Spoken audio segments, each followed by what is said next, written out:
Je, umewahi kusikia kisa cha kiumbe aliyewahi kuwa miongoni mwa watiifu zaidi, akapaa mpaka akawa karibu na malaika, lakini kwa neno moja la kiburi akaporomoka na kuwa adui wa milele wa wanadamu? Hii si hadithi ya kufikirika, ni simulizi ya kweli yenye mafunzo mazito, simulizi ya Ibilisi alayhi laana, kiumbe wa moto aliyeshindwa na nafsi yake mwenyewe. Tulia, sikiliza kwa makini, kwa sababu ndani ya kisa hiki unaweza kujiona wewe mwenyewe bila hata kutarajia. Mimi ni Abdullahi mwana wa Maalim Mashi. Karibu tuwe sote. Hii si simulizi ya kawaida, ni kisa cha kiumbe aliyepaa juu kwa ibada lakini akaanguka kwa kiburi. Ni hadithi ya Ibilisi aliyekuwa karibu na malaika, akawa adui wa milele wa mwanadamu. Ibilisi hakuwa malaika, la hasha. Alikuwa ni katika majini, viumbe walioumbwa kwa moto usio na moshi, moto unaowaka, unaorukaruka, wenye joto kali. Humo ndipo alipotoka. Lakini pamoja na asili yake ya moto, alipanda daraja kwa ibada, alisujudu, alitii, alinyenyekea kwa Mola wake kwa muda mrefu sana. Wahenga wanasema ukiona wajua ameanguka, ujue kuna kitu kilimvimbisha moyo. Kwa ibada yake hiyo akapandishwa hadi akawa pamoja na malaika, akaingia swafu za wanaomsifu Allah bila kuchoka, lakini moyo wake haukuwa safi kama walivyo malaika. Siku moja Allah akatangaza kwao kwamba anataka kuumba khalifa katika ardhi. Malaika wakashangaa wakasema, je, utaweka humo utakaofanya uharibifu na kumwaga damu? Lakini Allah akajibu, mimi najua msiyoyajua. Kisha Allah akamuumba Adam kwa udongo kwa mikono yake mwenyewe. Adam akawa bado ni mwili tu, hajapulizwa roho. Malaika wakamzunguka wakamtazama kwa mshangao, na Ibilisi pia alikuwa ni mmoja kati ya hao akimwangalia.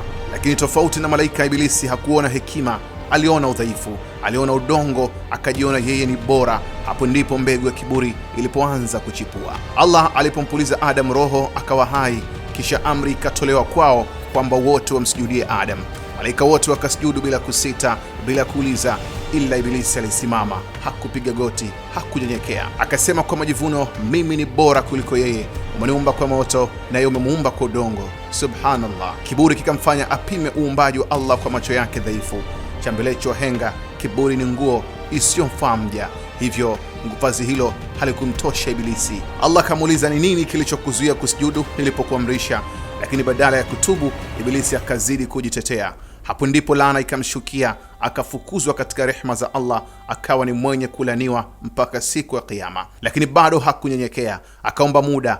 Ewe Mola wangu, nipe muda mpaka siku atakapofufuliwa waja. Allah akamjibu, hakika wewe ni katika waliopewa muda. Hapo ndipo Ibilisi akaapa, nitawakalia wanadamu katika njia yako iliyonyooka, nitawajia mbele yao, nyuma yao, kulia kwao na kushoto kwao, na wengi wao hutawakuta kwenye kushukuru. Ibilisi akamwahidi Mwenyezi Mungu ahadi hiyo. Subhanallah.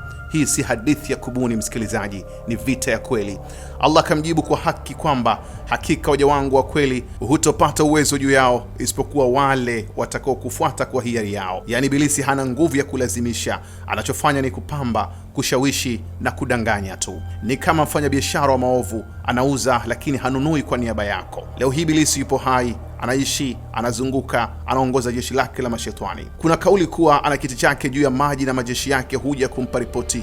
Yule aliyefanikisha kuharibu ndoa, aliyepandikiza chuki, aliyemtoa mtu katika ibada, huyo ndiye anayesifiwa zaidi kwake.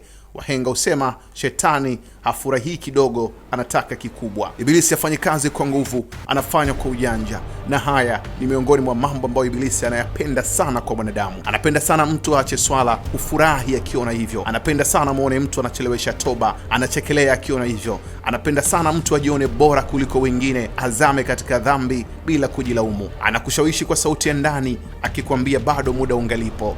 Wote wanafanya, Allah ni mwingi wa msamaha, lakini ndani ya hayo anakuvuta polepole.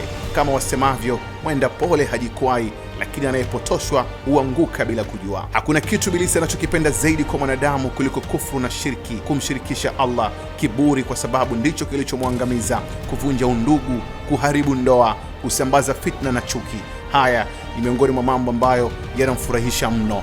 Anafurahia sana pale mtu anapocheka baada ya kufanya dhambi, anapojiona hana hatia, anapoacha kutubu. Hapo ndipo anasema nimempata huyu. Ewe msikilizaji, kisa cha Ibilisi si cha kumlaumu tu, ni kisa cha kujitazama. Alikuwa mcha Mungu akaanguka, alikuwa juu akaporomoka kwa sababu ya kiburi.